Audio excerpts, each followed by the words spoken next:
Hey everyone, today I'm going to do a sketchbook challenge. I am going to do some kind of drawing only using one color. And I decided to use a online wheel spinner thing to help me decide what color I'm going to be doing today, so drum roll please.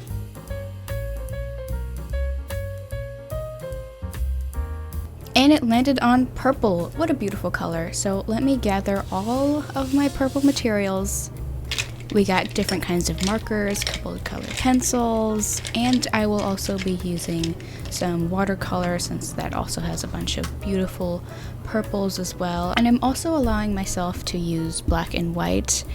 I wanted the ability to be able to use white for like the highlights. I really will try not to use black. Continuing with using the same color, this is a purple colored pencil that is erasable. It's almost like a mechanical pencil, and for some reason I decided to pour out all the materials, and I spilled a couple, but and I should have swatched all of these before I started because there was a couple of instances where I forgot what color the thing I painted was, and I tried using color that I thought it was, and I was wrong. So I should swatch these hopefully the next time I do this if you guys really like this challenge. I know a couple people have been doing this and I wanted to join in, and I feel like I have quite a lot of art materials, so I feel like I'd have lots of different options for colors. I definitely have a lot of blues and greens, so I'm excited to do those colors whenever it lands on the wheel. And I'm going to be using this purple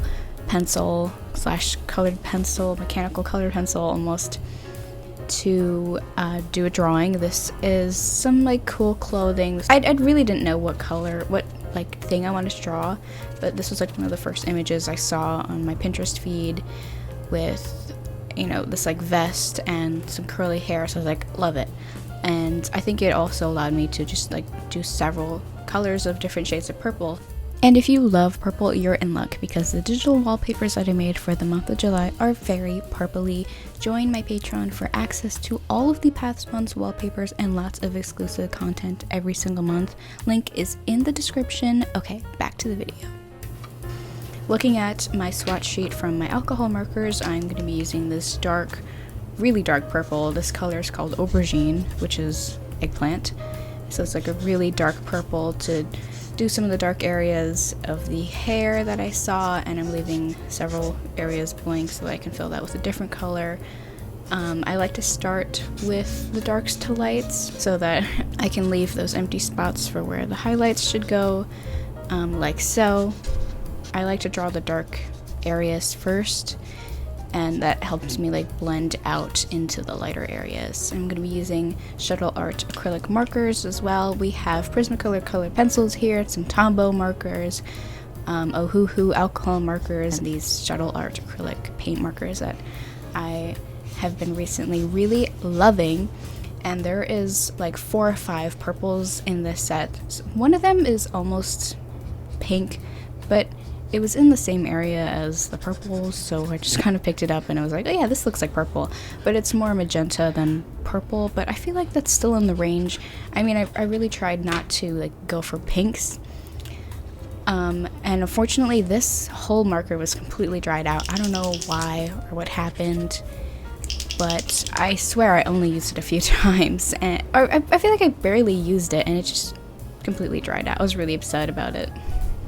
But moving on, I just used an alcohol marker instead and continued with the paint markers that I knew worked for the rest of the drawing. Hopefully with it sitting horizontally in its case that the color will come back. I just really don't know how it dried so quickly. I don't think that it was left open or anything. I know that could be like a simple mistake to make, just accidentally not closing the cap all the way. I really don't know what happened.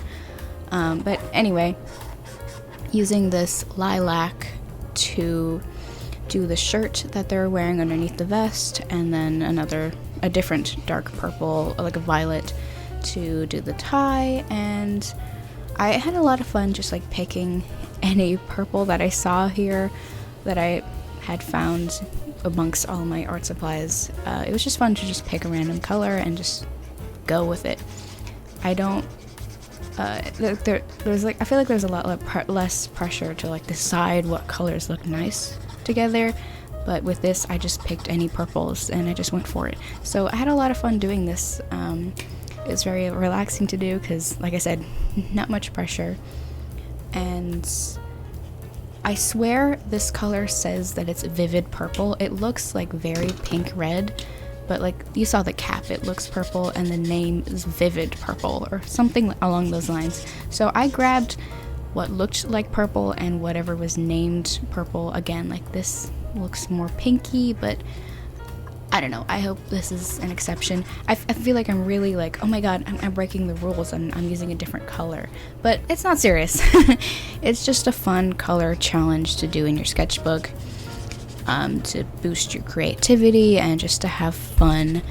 And all of us artists have lots of art supplies that we try over the years. So we have some things accumulated over time. So we have all different kinds of markers that we stopped using or crayons that we didn't like using anymore. So I was like, well, that's me. I got a lot of markers. I like to have different things to draw and color with, different materials, different textures, and there's also a different range of colors when it comes to like buying different kinds of markers. Now I'm using this almost gray but also kind of lilac color to do some of the dark shadows in the wrinkles of the clothing. I've been drawing a lot of like people lately with like clothing or like hands. I just very quickly drew these hands. I can draw better hands than these, I promise. You'll see in the sketchbook tour. I drew a couple of hands. But yeah, I didn't really want to worry too much about drawing the hands in this drawing. I wanted to focus on the clothing and the hair, so don't even look at those little hands. I used a couple Tombow markers in here because, again, different range of purples, and I was like, well, I can't use like a skin tone color, so I'm just gonna paint their skin like a light purple. And I went back to that aubergine color, that really dark purple. I first was doing like the really dark shadows that I saw in the picture, but then I just kind of kept going and I started to really like it. So I just did this all throughout the drawing. Instead of like making the shadows look more realistic, I was like, let me just use this marker because this was a lot of fun. And I hardly use the chisel point of these markers for this reason. I usually just use it to flat out cover an area. I never really use it for the angular part. So this was interesting, and I feel like it made it look almost like a comic book drawing, which are, you know, they use like very angular brush pens and like inking pens. So I was like, this looks kind of cool, and I just kept going throughout the entire drawing with this. And little secret tip, if you're worried about your drawing not looking too great, use the marker or pencil to shape to your advantage. It really adds style and a lot of character, and they're made to be that way, so use it how they come. Then I went back with some other markers just to clean up any messy lines, because I was really drawing this pretty messily and very quickly. But like I said, I was having fun doing it, so it didn't really matter that much to me how perfect the lines were. I very quickly drew all of the wrinkles and the shadows in this clothing, so I wasn't too worried about it. I just was worried about coloring it in purple. So now I'm using some colored pencils to do some details.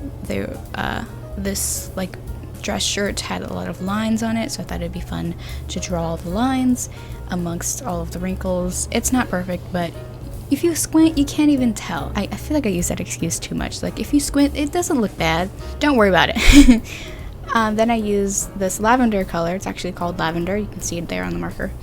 To blend out those harsh shadows that I did, just because I didn't want it to be so harsh. So I used a lavender color to just fix up some of those harsh shadows. How many times am I going to say harsh shadows? Yeah, and I just went all around wherever I felt needed some fixing, and then I realized that there was shadows underneath the person's hands, so I was like, oh, let me do that. And also gives me opportunity to fix the shapes of the fingers a little bit, but again, I wasn't too worried about the hands. And now I'm finally using some watercolor. My brush was a little dirty, so it looks kind of muddy. You can see orange water in there. It didn't bother me, but so I just kept doing a couple coats, and like you didn't really see that messy color. But I'm using this purple metallic color in my watercolor set. There's a bunch of metallics, and since I did like every other purple, I was like, let's use some metallics for the background. At first I didn't like the dark background, but I feel like it works really well with all the other darkness, the really dark purple that I use, and then I use that vivid purple that looks like pinky red to also fix some things. And then this is the only time I used a different color that wasn't purple. I'm using my white acrylic marker to do some more details. There was some like white stripes along all of these other stripes, so I wanted to add that because it also like kind of blends the lines of the stripes as well. So I did that all around, and I'm proud of myself that I didn't use any black. I feel like that is the challenge, to use only the color that you pick for the whole thing, but I just knew that there weren't going to be a light enough color for me to do like a perfect highlight or like really make it pop. And since I used like almost every purple for these stripes, I couldn't use a different purple to do these white lines on top of it, and I just wasn't confident in being able to leave those areas blank for these little white lines, so I allowed myself to use white. I did not use white in the tie though, but this is the final drawing. Thank you so much for watching. Let me know if we should continue this challenge or if you have ideas for other colors, but don't forget to like and subscribe, and I'll see you all next time. Goodbye, everybody.